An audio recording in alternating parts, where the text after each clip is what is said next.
It was a cold, cloudy morning when the moving truck stopped at the end of Willow Street.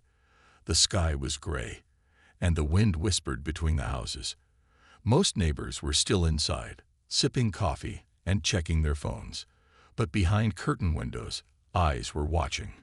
Maya stepped out of the truck first.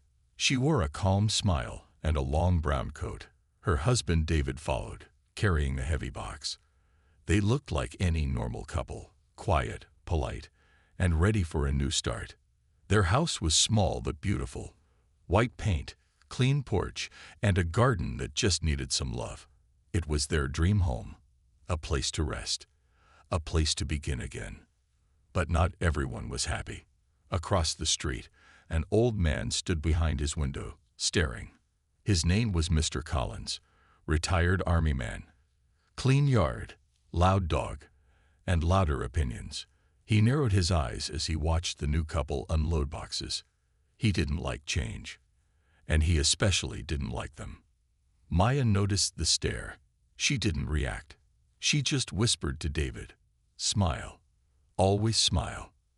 They worked all day. Some neighbors walked by but didn't say hello. Some even crossed the street to avoid them. Still, Maya smiled. David stayed quiet, focused. That night, they sat on the porch together. "It's going to take time," David said softly. "I know," Maya replied, "but we've faced worse." He nodded. "You're the strong one." She looked at the stars and said nothing. But inside her heart, memories began to wake. Memories of noise, danger, and long silent halls filled with secrets. She had buried those days. But some things don't stay buried forever. The next morning, Mr. Collins visited a few neighbors. He knocked on doors, leaned in close, and whispered things. "Watch that new couple," he said. "I heard they had trouble where they came from. Big trouble." One woman asked, "What kind of trouble?" Mr. Collins lowered his voice. "She's not just a housewife. I think she's hiding something." Soon, the whispers spread. At school, David had trouble registering for volunteer events. At the grocery store, people avoided Maya's smile. Even the mailman seemed different, dropping letters without saying a word. One morning, they woke to find trash thrown across their yard. Another day, someone painted "Go Back" on their fence. David wanted to report it. But Maya stopped him. "Not yet," she said. "Let them show who they really are." At night, they heard knocks at the door, then silence. No one outside, just shadows. They installed a small camera near the porch. That same night, David checked the footage.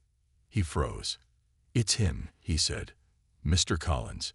He was standing near our door at 2 a.m. Maya walked over slowly, calm as always. She looked at the screen. Then she walked to a locked drawer. David watched as she took out a small black box. She opened it carefully. Inside was a medal, a silver badge, a card with a faded government seal. David looked confused. "You kept it?" "I never stopped being who I was," she said quietly. "I just stopped showing it." He stared at her. "They think we're weak." She looked at the camera footage one more time. "No," she said. "They just don't know who they're messing with." Next day, Maya and David acted normal. They walked their dog, cleaned the porch, smiled at neighbors. Mr. Collins stood by his yard, arms crossed. He waved at them with a fake smile. Maya waved back politely. But her eyes were sharp. Inside her mind, a plan was forming. The sun was shining, but there was no warmth. It had been 3 weeks since Maya and David moved in. Their home looked peaceful on the outside, but inside, tension grew like weeds. Strange things kept happening. Scratched car doors, missing mail, loud knocks late at night. Still, Maya remained calm. Her silence was not weakness. It was control. Across the street, Mr. Collins watched everything. He stood by his fence every morning, pretending to water his plants, but really keeping his eyes on the couple. He didn't like Maya. He didn't like how she walked with quiet confidence, How she smiled at people who didn't smile back. How she looked unbothered by his little tricks. So he started planning something bigger. One evening, David walked in with worry on his face. "They slashed one of our tires," he said. "I checked the camera, but it's been turned off." Maya didn't react right away. She simply asked, "At what time?" 2:15 a.m. "Same time as the night Collins stood near the porch," she said softly. David sat down and held his head in his hands. "I'm getting tired, Maya. This is not what we signed up for. I just wanted peace. For you. For us." She sat beside him and placed her hand over his. "I know," she said, "and we'll have it, but not by running." David looked at her. "Then how?" She didn't answer. Instead, she walked to the drawer and stared at the box where her old badge rested. "We wait," she whispered. The next day, Mr. Collins visited the police station. He walked in with a folder and a fake smile. "There's something wrong with the people across the street," he told the officer at the front desk. "They're hiding something. I think they're dangerous." The officer, young and bored, barely looked up. "What do you mean?" Mr. Collins opened the folder. It had printed photos from the camera he secretly placed in the tree outside Maya's home. "Look at this," he said, pointing. "They're awake at strange hours, talking to people. I even saw a weapon in the man's hand." The officer raised an eyebrow. "That's a flashlight. Listen, I served this country for 28 years. I know when someone's pretending. That woman, she's trouble. Her smile is fake." The officer took the folder and said, "We'll look into it." Mr. Collins smiled. His plan had started. That night, Maya and David came home from the store to find their fence painted again. This time, it wasn't words. It was a symbol, one she remembered from a long time ago, used by hate groups, a sign that meant, "You're not welcome here." David was furious. "We're calling the cops. This has gone too far." Maya paused. "And what if the cops already believe him?" He stared at her. "They might come here, not to help us, but to investigate us." David's voice cracked. "So what do we do? Just stay quiet. Let them walk over us." Maya looked at the fence for a long time. Then she turned to him and said, "No, we make them reveal themselves." 2 days later, a police car pulled up. Officer James, a tall man in his 40s with tired eyes, stepped out. Maya opened the door with her usual calm smile. "Good afternoon, officer. Can I help you?" He looked at her face. His expression changed instantly. He stepped back, blinking. You're Maya Carter." She nodded slowly. "I thought." He stopped. "I thought you were overseas. In intel." David looked confused. "You know her?" The officer stood straight. "She once helped stop a terrorist threat in Eastern Europe. Her name was classified. But everyone in my old unit knows who she is." Maya didn't break eye contact. "You're from Base Echo, aren't you?" He nodded. "Yes, ma'am. You saved my life." There was silence. David stepped back, shocked. Officer James cleared his throat. "Look, I'm here because of a complaint. Noise, strange behavior, but I didn't know it was you." Maya replied, "You didn't know because I didn't want to be known." He lowered his voice. "If someone's targeting you, I'll look into it." She nodded. "Please do." After he left, David turned to her. "Why didn't you tell me he would recognize you?" "I wasn't sure he would," she said. "But now we know." "Know what?" "That Mr. Collins is using lies to stir fear, but now we have someone inside." David asked, "What do we do next?" Maya gave a small smile. "We wait for Collins to push harder. People like him. They always do." That night, Mr. Collins received a phone call. "What do you mean, you know her?" he shouted. "She's not who she says she is." He threw the phone down. And then he made another anonymous call. To someone with more power and less patience. A quiet morning covered the street like a soft blanket. Birds chirped. Leaves fell slowly from the trees. Everything looked peaceful. But inside Maya's home, peace was just an illusion. Maya sat at the kitchen table, staring at an old photo. In it, she wore army gear, strong, sharp-eyed, standing with a team of elite soldiers. Behind them was a flag. Her name tag read, Captain M. Carter. David walked in and saw the photo. He sat down slowly. You were a captain. Maya nodded. He looked amazed. Why did you never tell me all this? She smiled gently. Because I didn't want to be a soldier forever.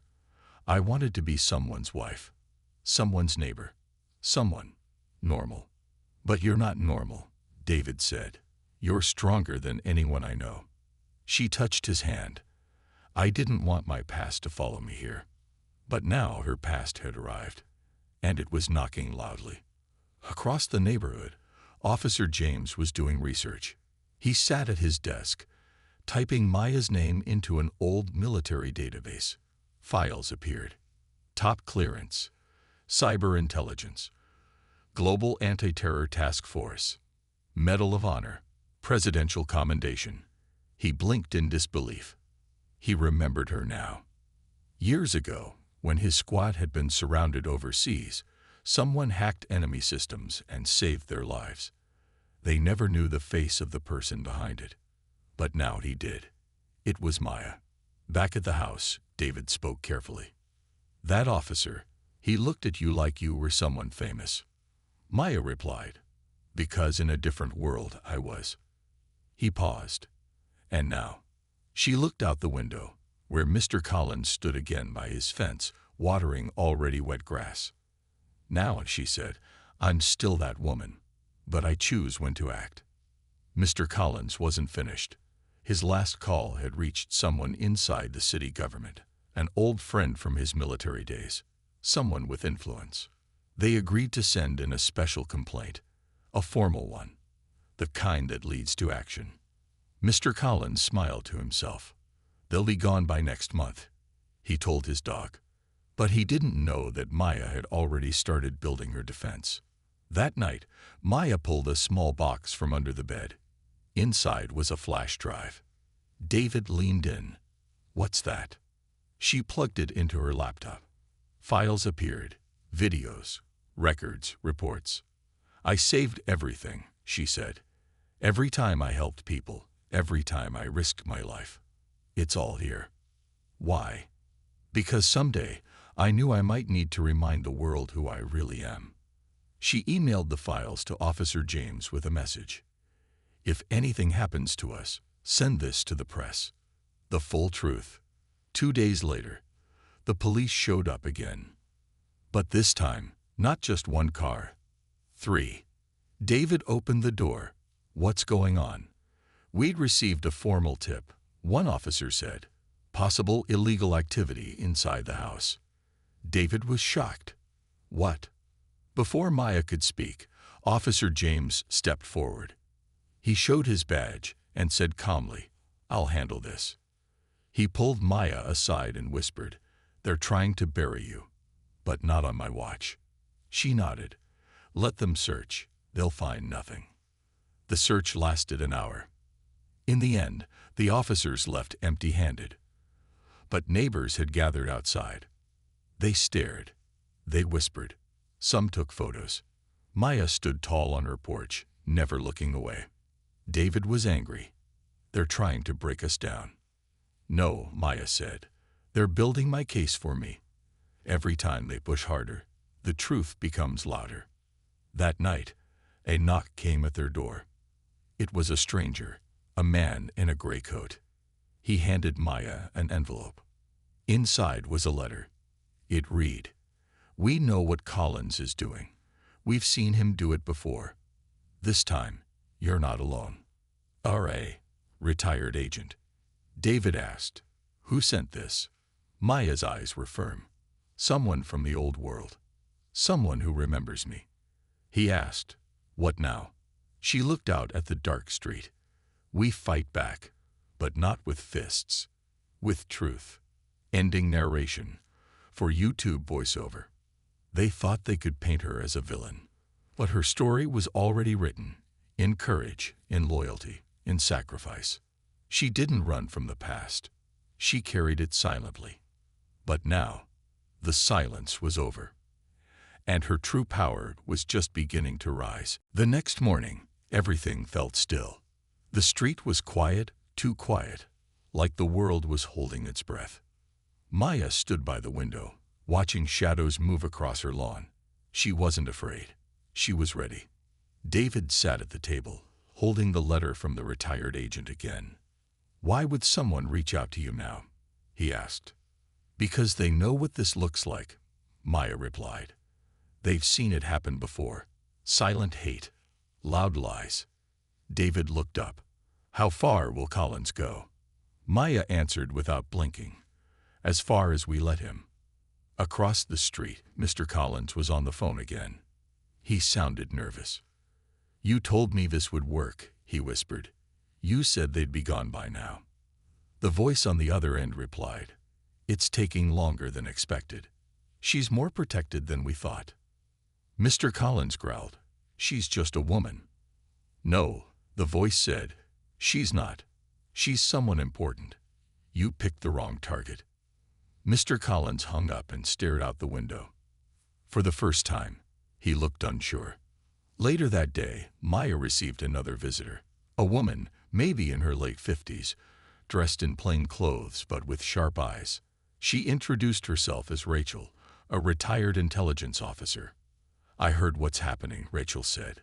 "When I saw your name, I had to come." Maya welcomed her in. David listened from the kitchen. Rachel continued, "They're trying to erase you. They've done it before. Quietly, legally, by building lies around good people until the public believes them." "But why?" David asked. "Because people like Maya, they're threats to corruption. They know too much. They can expose things others want to keep hidden." Maya nodded. "They want me to run." Rachel smiled. "But you won't. That's why I came. To help you stay." That evening, Rachel and Maya went through documents and videos, everything Maya had saved from her time in service. "You were more than just a soldier," Rachel said. "You were a protector." Maya looked down. "Then why do I feel like I'm the one being hunted?" "Because hunters always hate strong prey." Meanwhile, Officer James was getting pressure. His boss called him into the station. "Drop the case," the chief said. "There's no need to dig deeper." James frowned. "But there's evidence. The harassment, the false claims, the surveillance. None of that matters." The chief said coldly, "You've done enough." James stood up, angry now. "So we protect liars and punish the truth." "Watch your tone," the chief warned. But James wasn't listening. He walked out. He knew then, Maya wasn't just being attacked from the outside. She was being silenced from inside the system. Back on Willow Street, Rachel gave Maya a USB stick.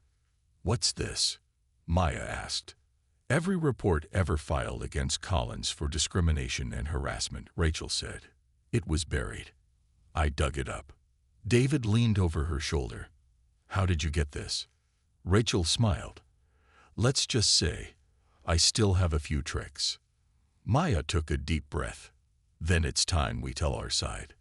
They sent the files to Officer James. Within hours, James released a quiet report to an independent journalist. By morning, a headline went viral. "Retired hero targeted by racist neighbor and corrupt system." Photos of Maya in uniform. Videos of Collins near her porch at night. The vandalism. The lies. The truth, all exposed. Mr. Collins woke up to cameras outside his house. Reporters. Microphones. Neighbors watching. He stepped out and shouted, "This is fake. She's dangerous. She's..." But his words were swallowed by the sound of truth. Maya stood on her porch. She didn't shout. She didn't argue. She just stood with quiet strength, and the world listened. Later that day, Collins was served a restraining order. He would be investigated for hate crimes. And Officer James, he resigned from the station, releasing a statement. "I will not serve a system that silences the people it should protect." That night, Maya and David sat outside. The air felt lighter. David said, "Do you think it's over?" Maya replied, "No, but the fear is." He smiled. "You changed everything without lifting a single weapon." She looked at the stars. Sometimes, the sharpest weapon is truth. The news had spread everywhere. TV stations, social media, online articles. Hero exposed to racist harassment. Veteran targeted by neighbor with a dark record. Maya's face was on every screen, calm, brave, and powerful. For the first time, the world saw the woman she truly was. But not everyone was ready to accept the truth. Especially Mr. Collins. He hadn't left his house in 2 days. His phone wouldn't stop ringing. Reporters, old friends, family. Some called to ask questions. Others called to say, "You disgust me." The man who once controlled the neighborhood with glares and whispers now sat in silence, drowning in his own shame. He stared at a photo of his late wife on the shelf. "She would have understood me," he muttered. "She would have taken my side." But deep down, even he wasn't sure anymore. Meanwhile, Maya and David received dozens of letters. Strangers thanking her for her service. Neighbors apologizing for staying silent. Even a few local veterans came by to shake her hand. But Maya didn't smile with pride. She smiled with pain. Because she knew none of this had to happen in the first place. She should have been welcomed, not tested. David said one morning, "It's like they only see you now because of the headlines." Maya nodded. "But I've been here all along." Rachel, the retired agent, visited again. She placed a folder on the table. "Collins is finished," she said. "An official case is being opened. More people are speaking up. Some from years ago." David looked through the papers. "These are statements from other victims." "Yes," Rachel said. And all of them said the same thing. They stayed quiet out of fear. Until now. That evening, Maya heard a knock on the door. She opened it slowly. It was Mr. Collins. His eyes were swollen. He looked tired. Old. Smaller than before. He removed his hat, holding it in his hand like a child caught in trouble. I wanted to speak to you," he said. David stepped forward, protective. Maya held up her hand. "Let him speak." Collins cleared his throat. "I was wrong. No one said anything." He kept going. "I judged you before I knew anything about you. I let old anger blind me. I thought you were here to ruin the neighborhood, but I was the one poisoning it." His voice cracked. "My wife, God rest her soul, she would have been ashamed of me. You didn't deserve any of it." A long silence followed. Maya looked him in the eyes and said, "No, I didn't." Collins nodded. "I know an apology doesn't fix everything, but I had to say it." He turned to leave. But Maya called out softly, "Mr. Collins." He stopped. "You were right about one thing," she said. "This neighborhood changed when I moved in. It became stronger." He said nothing, just nodded again, and walked away. The next morning, Collins put a "for sale" sign in his yard, and by the end of the week, he was gone. The man who once tried to drive her out had driven himself away. Later that week, Maya stood at the local community center. She had been invited to speak. She stood in front of people who once avoided her, judged her, watched her suffer in silence. But now, they listened. She spoke slowly. "When I moved here, I didn't come with anger. I came with hope. Hope for peace, for a future, for a normal life." She paused. But silence can hurt more than words, and hate doesn't always scream. It sometimes whispers, hides behind fences, or wears a smile. The room was quiet. I stood up not just for myself, but for the next person who looks like me, sounds like me, or lives like me. Tears filled a few eyes. Maya finished, "I'm not going anywhere. This is my home too." Applause filled the room. That night, Maya and David sat under the stars. He looked at her. "You did it." She smiled gently. "No, we did." He asked, "Do you think more people will change like Collins?" She looked at the sky and said, "Some will, some won't, but even one change is worth the fight." Weeks had passed since Mr. Collins left the neighborhood. The air felt different now, lighter, kinder. Neighbors who once avoided eye contact now waved. Some stopped by with baked goods or flowers. But even with the kindness, Maya stayed quiet. She wasn't looking for praise. She was still healing. One afternoon, Maya was planting flowers in her front yard. A young girl from next door walked over shyly. "Miss Maya?" she asked. "Yes, sweetheart. My mom said you're like a superhero." Maya smiled gently. "Not a superhero, just someone who didn't run." The little girl looked confused.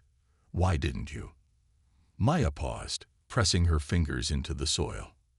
"Because if I ran, people like you would grow up thinking that silence is safer than truth." The girl smiled, gave her a tiny drawing, and ran back. Maya unfolded it. It was a stick-figure drawing of Maya in a cape, standing in front of her house with a big smile. She stared at it for a long time, but not everyone was smiling. Deep in the city, the same government contact who once helped Collins was growing nervous. His name was Mr. Blake, and he had secrets of his own. He wasn't just an old friend. He had used his power to protect Collins and silence others before. But Maya's case had made headlines. Investigations were opening. People were digging deeper. And if they dug too far, they'd find him. One day, Maya received a letter. No name, no return address. Inside was a printed photo, her and David walking through the local market. On the back, written in bold marker, "Some people don't forget. Stay quiet. Stay safe." David's hand shook as he held it. This is a threat." Rachel came over immediately. "This wasn't from Collins. This is from someone higher, someone who fears what Maya knows." David asked, "What could she possibly know that scares them?" Rachel replied, "Her silence is safer for them, but her truth could destroy careers." Maya said nothing. She just placed the photo into a folder labeled Evidence. That night, Maya pulled out an old drive, the one she hadn't shared yet. It held more than her army files. It held missions where she had uncovered internal corruption, government lies, files she was told to destroy.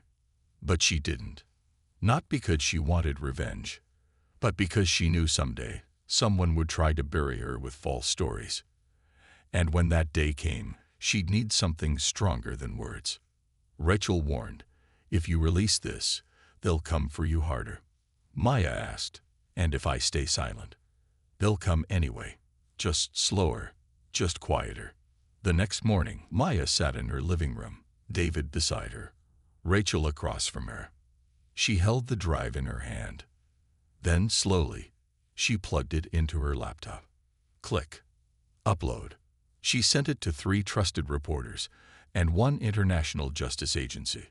A message attached, "If anything happens to me, publish everything." David whispered, "It's done." Maya leaned back and breathed out slowly. No fear, no regret, only truth. Across town, Mr. Blake's phone buzzed. He read the alert and turned pale. "She sent it," he muttered. "She actually sent it." He grabbed his keys and left the office in a panic. But it was too late. The files were already backed up, downloaded, and protected. The storm had already begun. By the end of the week, news stories exploded. Hidden corruption linked to veterans' harassment case. Whistleblower files shake city officials. Reporters began asking tough questions. Names were exposed. Investigations launched. And in the middle of it all was Maya, the woman they all misjudged. One evening, a neighbor knocked on Maya's door. It was Mrs. Reeves, an older lady who once avoided Maya at all costs. "I just wanted to say, I'm sorry," she said, For what? Maya asked gently. For believing what I heard instead of learning who you are. I judged you too fast. And now, I'm ashamed. Maya placed a hand on hers. It's never too late to change, she said. But it starts with truth. That night, as rain softly tapped the windows, Maya sat with David on the porch. Do you ever wish you had stayed quiet? He asked. She looked out into the dark. No, she said, because staying quiet would have meant lying about who I am. He nodded. You know, he added, I think the world needed to meet the real Maya. She smiled softly. And the real Maya doesn't hide anymore. The world had changed. Not all at once, not loudly, but slowly, like morning light pushing away the dark. Maya wasn't just a headline anymore. She was a voice, a symbol, a spark. People started speaking up about racism, abuse, silence, power. Not just in her town, but across the country. One afternoon, she was invited to speak at a university event. Hundreds of young people gathered. Some were future soldiers, some were journalists, some just wanted to learn. Maya stood at the podium, nervous at first, but when she looked out, she didn't see strangers. She saw hope. She began. I didn't want to be known. I didn't want to fight. I just wanted a home. She paused. But silence doesn't always keep you safe.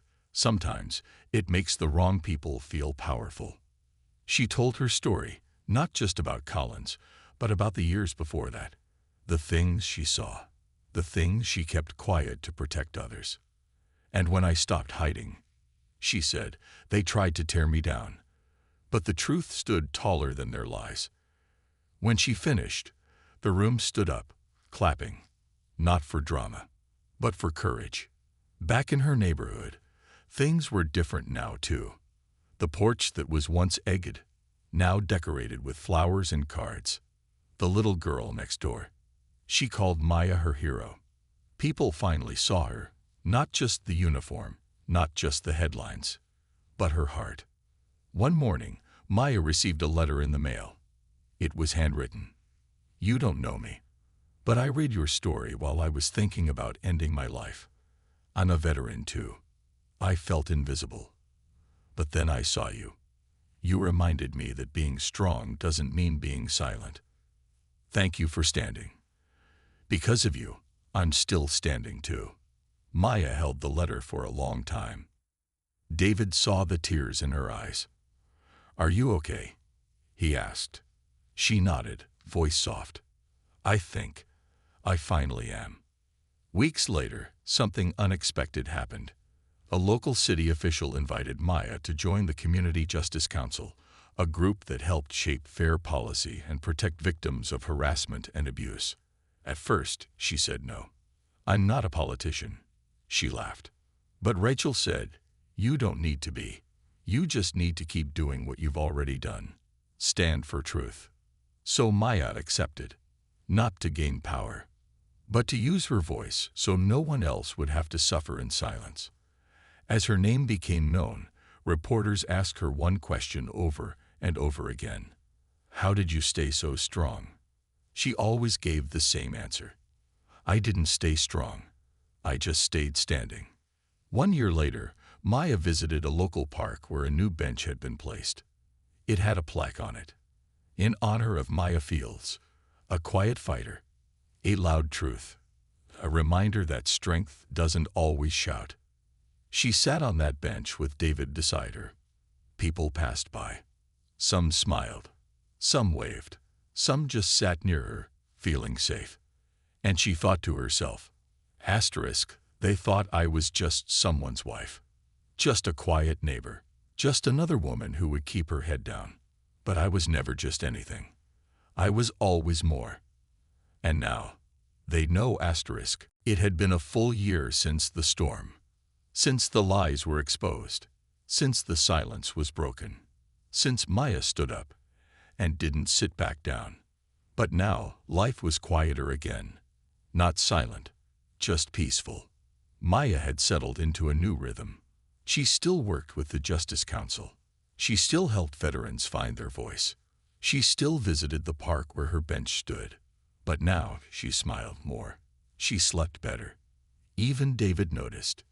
"You finally look happy," he said one morning over breakfast. Maya stirred her coffee and smiled. "Maybe because for the first time, I am." But change didn't just stay in their town. Other neighborhoods, other states, people were learning Maya's story. Schools were using it in classrooms. Organizations invited her to speak.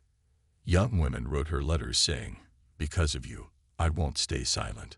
And Maya always replied with one line, "The world doesn't need more noise. It needs more truth."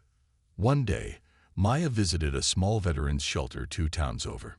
The place was quiet, old, almost forgotten.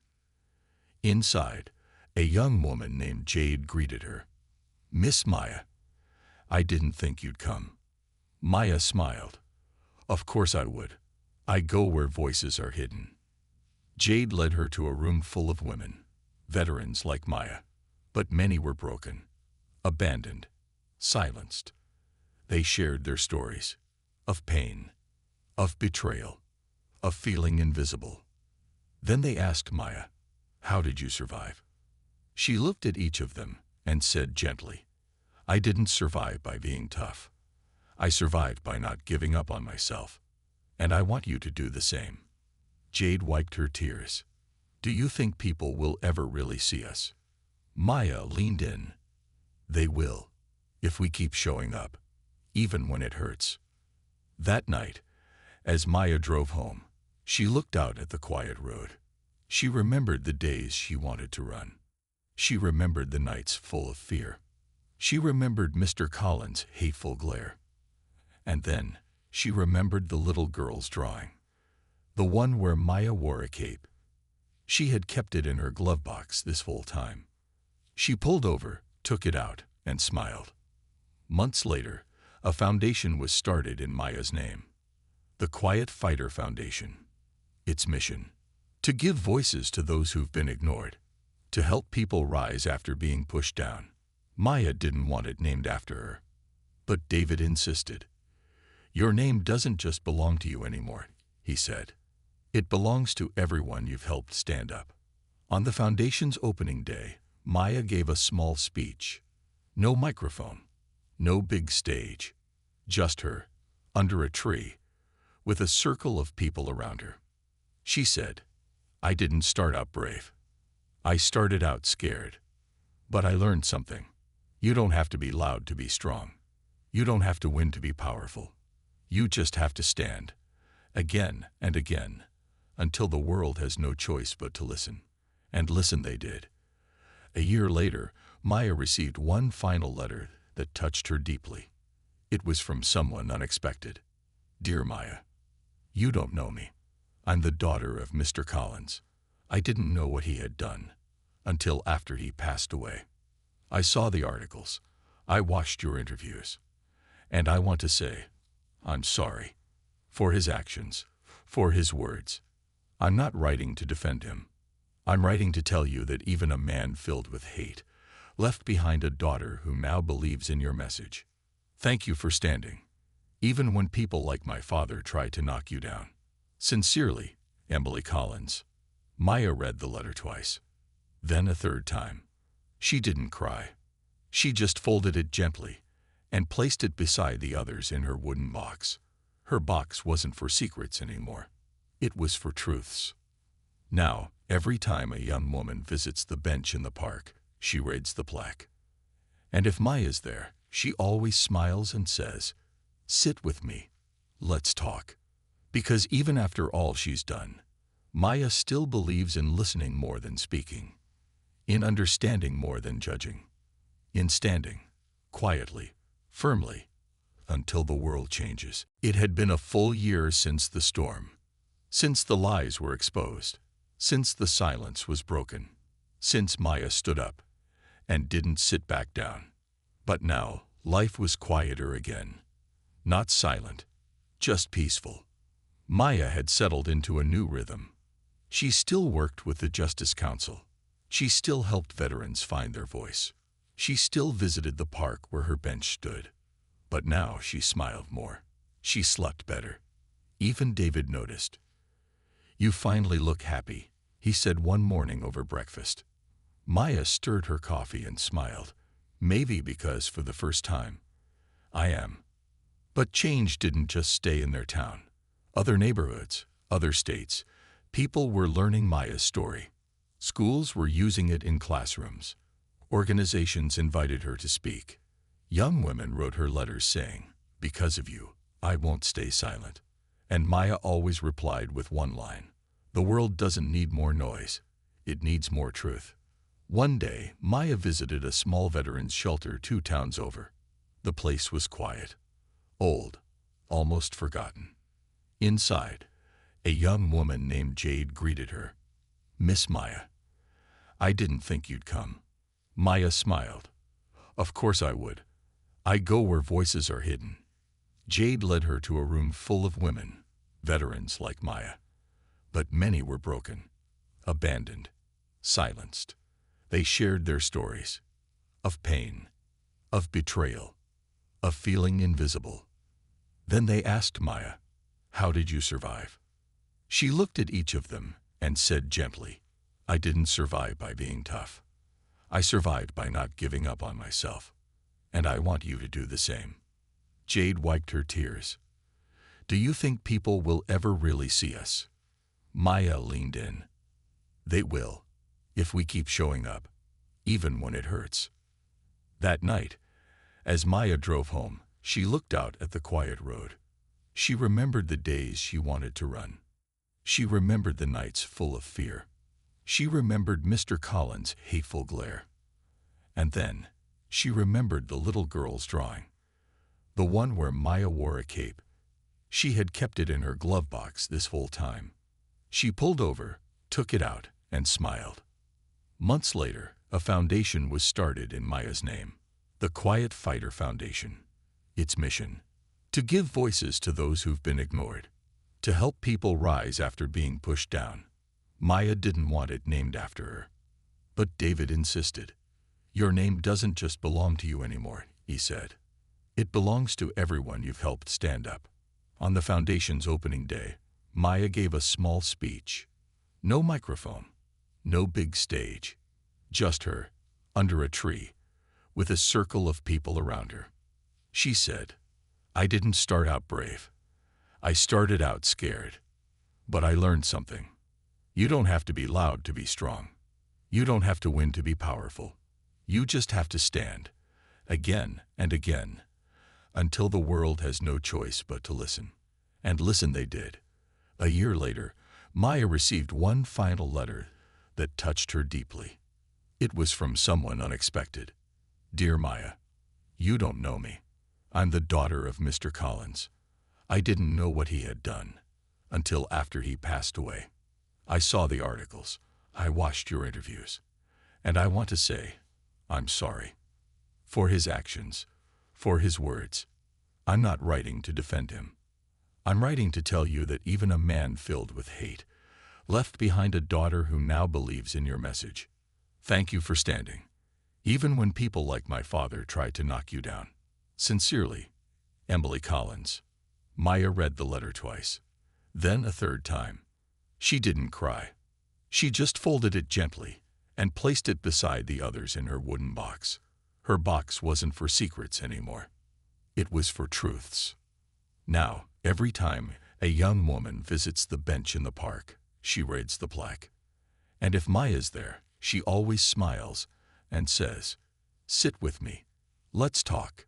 Because even after all she's done, Maya still believes in listening more than speaking, in understanding more than judging, in standing quietly, firmly, until the world changes.